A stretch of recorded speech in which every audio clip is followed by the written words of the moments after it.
एक बार की बात है। महात्मा बुद्ध के शिष्य आनंद कहीं जा रहे थे। रास्ते में उन्होंने देखा कि एक अधेड़ व्यक्ति एक चट्टान पर बैठा रो रहा है। वे उसके पास गए और बोले, क्या बात है वत्स, तुम कौन हो और क्यों रो रहे हो?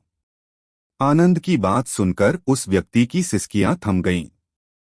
वह अपने आंसू पोंछता हुआ बोला, मैं पास के गांव का रहने वाला एक बदनसीब व्यापारी हूं। मैं जो भी काम करता हूं वह बिगड़ जाता है।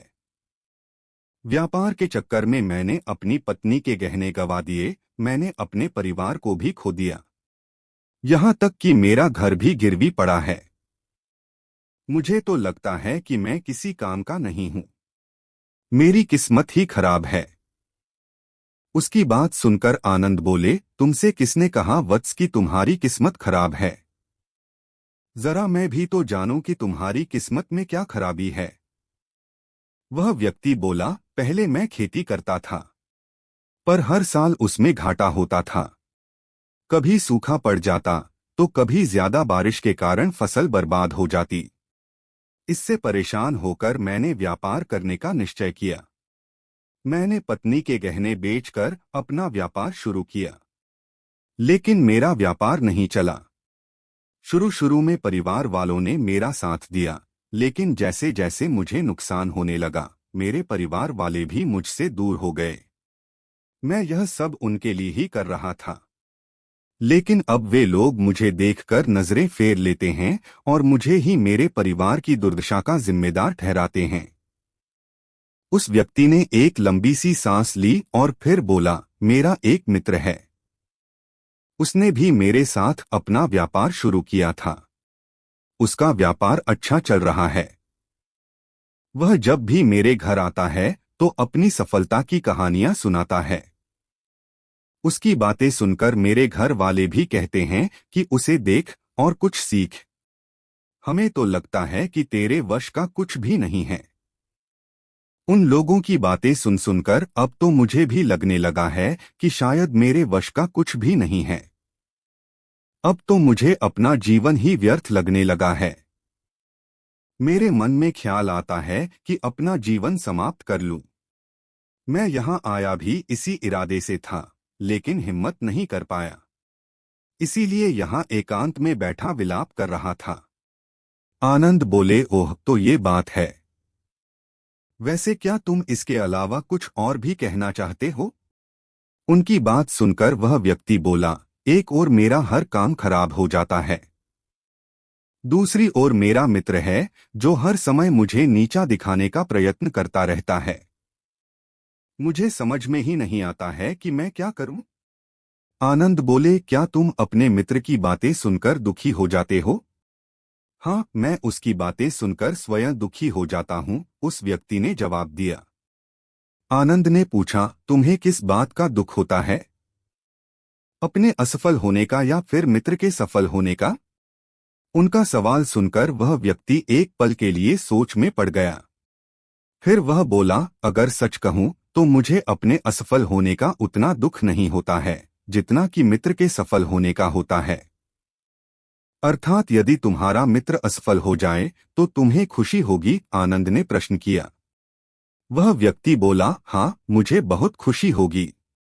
इसका मतलब है कि तुम्हारी खुशी तुम्हारे मित्र पर निर्भर है। आनंद बोले, अगर वह चाहे तो तुम्हें खुश कर सकता है, और अगर वह चाहे तो तुम्हें दुखी कर सकता है।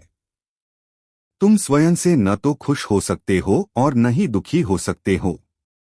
अर्थात तुम अपने मित्र के गुलाम हो गए हो, इसलिए तुम्हारा कुछ नहीं हो सकता। ऐसा न कहें महत्मन, उस व्यक्ति ने हाथ जोड़ दिए, आपकी बातें सुनकर मुझे कुछ आशा बंध रही है। आनंद बोले, जब हम किसी से आशा बांध लेते हैं तो उस पर निर्भर हो जाते हैं। ऐसे में हमारी खुशी और दुख भी उस पर निर्भर करने लगता है। इससे बेहतर है कि तुम अपने आप से आशा बांधो। जब तुम ऐसा करोगे, साथ ही पूरे जतन से काम करोगे, तो तुम्हें सफलता अवश्य प्राप्त होगी।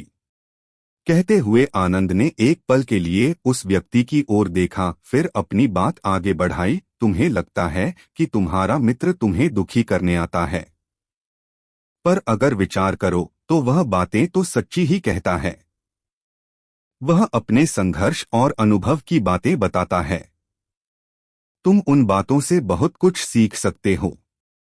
तुम्हें इसके लिए उसका धन्यवाद करना चाहिए कि तुम्हें घर बैठे कुछ अनुभव मिल रहे हैं। तुम उन अनुभवों का लाभ उठाओ, नई शुरुआत करो, कर्म करते जाओ, हार मत मानो, एक दिन तुम्हें सफलता अवश्य मिलेगी। आज तुम जिसे अपना बुरा वक्त या बुरी किस्मत कह रहे हो, एक दिन यह बदल जाएगी। इसी के साथ तुम्हारे विचार भी बदल जाएंगे। और देखना, जब तुम्हारा अच्छा वक्त शुरू होगा तब तुम्हारा मित्र भी तुम्हें अपनी सफलताओं की कहानियां नहीं सुनाएगा, तब वह अपनी असफलताओं की बातें बताएगा ताकि तुम उसकी बातें सुनकर भ्रमित हो जाओ, तुम्हारा आत्मविश्वास हिल जाए और तुम गलत निर्णय ले सको। लेकिन उस समय भी तुम्हें अपनी बुद्धि का प्रयोग करना होगा। तुम्हारा मित्र जैसे आज तुम्हें दुखी करने आता है, उसी तरह उस समय भी वह तुम्हें दुखी करने आएगा। क्योंकि जिस तरह उसे दुखी देखकर तुम्हें मजा आता है, उसी तरह उसे भी तुम्हें दुखी देखने में उतना ही मजा आता है। वह व्यक्ति बोला, आपने सही कहा, लेकिन मेरा सबसे बड़ा दुख यह है कि मेरे परिवार के लोग भी इसमें शामिल हैं। वास्तव में मैं तो अपने परिवार के लिए अच्छा करना चाहता था, लेकिन वे लोग भी मेरी बात नहीं समझते हैं। वे भी मुझे गलत कहते हैं और अब तो वे मेरे साथ भी नहीं हैं। आनंद बोले, मैं सब समझ गया। तुम सांत्वना चाहते हो। वास्तव में इस दुनिया में सभी लोग सांत्वना ही चाहते हैं। हम चाहते हैं कि हम जब भी कुछ करें तो लोग हमारी प्रशंसा करें, लेकिन आमतौर से ऐसा नहीं होता है, इसलिए हम दुखी हो जाते हैं। हमें लगता है कि हमारे मित्र, परिवार वाले सब मतलबी हैं। लेकिन तुम अगर किसी को अपना परिवार मानते हो और उसके लिए कुछ करना भी चाहते हो, तो तुम्हें ऐसा क्यों लगता है कि तुम दूसरों के लिए कुछ कर रहे हो? वास्तव में तुम अपनी खुशी के लिए कर रहे हो। इसलिए परिवार के लिए कुछ करना वास्तव में अपने लिए ही करना होता है। लेकिन अगर ऐसा करते समय तुम्हें लगता है कि तुम दूसरों के लिए कर रहे हो, तो तुम दुखी रहोगे। और अगर तुम्हें लगता है कि तुम अपने लिए कर रहे हो, तो तुम खुश रहोगे। क्योंकि जब तुम अपने लिए कुछ अच्छा करते हो या करना चाहते हो, तब तुम्हें सांत्वना की जरूरत नहीं पड़ती है। आनंद की बातें सुनकर उस व्यक्ति के चेहरे के भाव बदल गए। वह बोला, आप सही कह रहे हैं। मैं समझ गया हूं। अब तक मेरी किस्मत खराब इसलिए थी क्योंकि वह दूसरों के हाथ में थी। अब मैं अपनी किस्मत को अपने हाथ में रखूंगा। मैं फिर से प्रयत्न करूंगा, पूरे मन से काम करूंगा और जब तक सफलता नहीं मिल जाती, चैन से नहीं बैठूंगा। उस व्यक्ति की बात सुनकर आनंद मुस्कराए और उसे एक छोटी सी डिबिया देते हुए बोले, इस डिबिया को हमेशा अपने पास रखना। इसमें एक ऐसा राज है जो तुम्हें बड़े से बड़े दुख से भी बाहर निकाल लेगा। लेकिन इसे तभी खोलना जब तुम्हारे जीवन में कोई रास्ता न सुझाई दे और तुम्हें लगे कि सब व्यर्थ है। यह दुनिया व्यर्थ है और यहाँ रहना भी व्यर्थ है। उस व्यक्ति ने आनंद को धन्यवाद दिया और डिबिया को लेकर चला गया। उसने नए उत्साह के साथ फिर से अपना व्यापार आरंभ किया।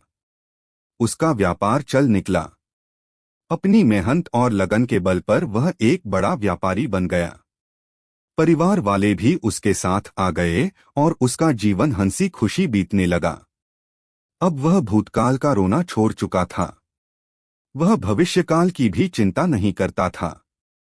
बस अपने वर्तमान को संवारने में लगा रहता था। और जो कुछ भी वह करता था, वह अपने लिए करता था, अपनों के लिए करता था।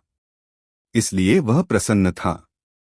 उसके जीवन में अब कोई दुख नहीं था। लेकिन वक्त हमेशा एक जैसा नहीं रहता है। वह बदलता रहता है। उसके जीवन में भी बदलाव आया। एक दिन उसके राज्य पर पड़ोसी राजा ने चढ़ाई कर दी। उसने इस राज्य पर अपना कब्जा कर लिया।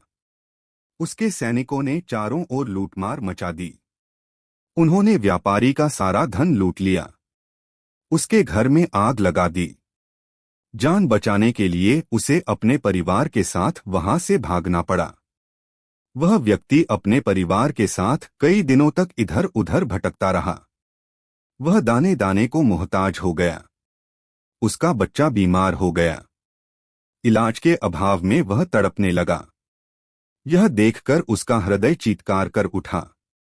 वह कैसे अपने बच्चे का इलाज कराए? उसके पास तो खाने के लिए भी पैसे नहीं थे। ऐसे में उसे एक बार फिर निराशा ने घेर लिया। उसे लगने लगा कि उसका जीवन व्यर्थ है। सारी दुनिया व्यर्थ है। किसी भी बात का कोई मतलब नहीं है। भले ही आप जीवन में कितना भी कुछ कर लो, कितनी भी सफलता हासिल कर लो, पर अंततः यह जीवन समाप्त ही होता है। तो फिर ऐसे में जीवित रहने का क्या फायदा? इससे तो अच्छा है कि वह अपना जीवन समाप्त कर ले। लेकिन तभी उसके दिमाग में आनंद की दी हुई डिबिया कौंध उठी। उसने उत्सुकता के साथ उसे खोला। डिबिया के भीतर एक पर्ची रखी हुई थी। पर्ची पर कुछ लिखा हुआ था। उसे पढ़कर उसकी आंखों के आगे छाया निराशा का अंधेरा छंट गया और वह मुस्करा पड़ा। पर्ची पर लिखा हुआ था, यह समय भी बीत जाएगा। उसने डिबिया को अपनी मुट्ठी में भींच लिया और एक नई शुरुआत के लिए उठ खड़ा हुआ। दोस्तों, अगर आप भी ऐसी ही परिस्थिति से गुजर रहे हैं तो निराश न हो। अपने अतीत पर शोक मत करें, न ही भविष्य की चिंता करें।